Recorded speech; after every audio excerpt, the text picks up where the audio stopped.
पानी पूरी, दही पूरी, शेव पूरी, रगड़ा पूरी, आलू चाट, कौन सा भी चाट के लो सबका ही फेवरेट होता है. So let's make it out घर पे. नमस्कार मंडळी, welcome back to my channel. कसे आहात तुम्ही? Tell me the comment section below. आज मी बनवतीये आलू चाट, जे की बनवायला खूप जास्त सोपं आहे. सगळ्यात आधी तर मी कुकरमध्ये बटाटे शिजायला लावले. आता क्वांटिटी जी आहे ना ती मी इथं 8 लोकांसाठी बनवते, मग त्या हिशोबाने तुम्ही घ्या. आणि त्यानंतर मी वाटाण्यामध्ये मिरची, हिंग, हळद, चिंच आणि त्याच्या दुपटीने पाणी असं टाकून कुकरला ते शिजायला लावलं. माझा पुरेपूर प्रयत्न असतो प्रत्येक व्हिडिओमध्ये की मी तुम्हाला डिटेल रेसिपी शेअर करावी, पण प्रत्येक वेळेस ते काही पॉसिबल नसतं. त्याच्यामुळे कमेंट सेक्शन नेहमी आपला ओपन आहे. तुम्ही कमेंट्स करा, मी हमखास त्याला रिप्लाय देणार म्हणजे देणार. आता बनवूयात हिरवी चटणी. त्याच्यासाठी पुदिना, मिरची असेल तर कैरी टाका, नाहीतर स्किप करा. लिंबू टाकायचं त्याच्या बदल्यात. कोथिंबीर टाकली, डाळ टाकलं, आईस क्यूब टाकले, चवीनुसार मीठ टाकून ते सगळं ग्राइंड करून घेतलं. आता ज्या वेळेस ते तुम्हाला सर्व करायचं आहे तेव्हा त्याच्यामध्ये थंड पाणी टाकायचं आणि ते गाळून घ्यायची चटणी. झाली आपली हिरवी चटणी तयार. आता पुढचं आलू टिक्कीची टिक्की बनवत असताना सगळ्यात आधी तर छोटं बेसिक वाटण करून घेतलं, ज्याच्यामध्ये मिरची, लसूण आणि आलं होतं.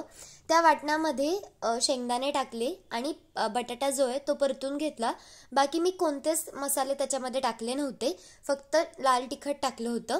हव्या त्या आकारामध्ये टिक्कीला शेप देऊन घ्या. पण एक गोष्ट सांगते, तुम्हाला ह्या फक्त आणि फक्त साजूक तुपामध्येच परतून घ्यायच्यात.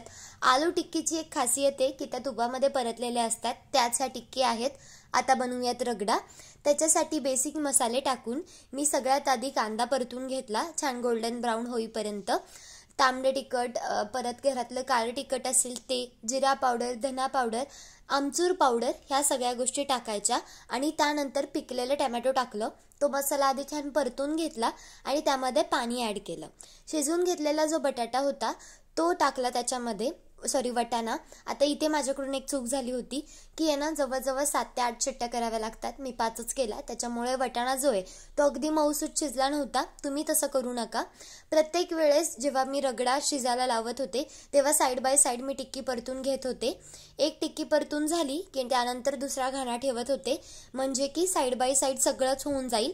माझ्याकडे होत्या म्हणून मी पाणीपुरीच्या ज्या पुऱ्या आहेत त्या पण तळून घेतल्या, कारण आपण सगळंच बनवलं होतं.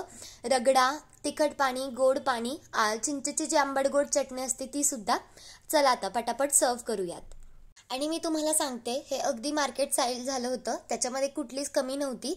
आलू टिक्कीला पण एकदम प्रॉपर क्रिस्पीनेस आला होता, कारण आपण त्याला बनवलंय एकदम परफेक्टली.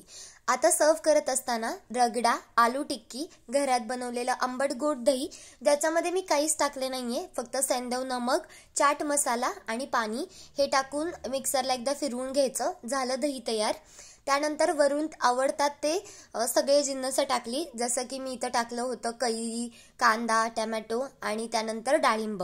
रगडापुरी बनवली, शेवपुरी बनवली, त्यानंतर बनवली पाणीपुरी आणि सगळ्यात शेवटी आलू चाट.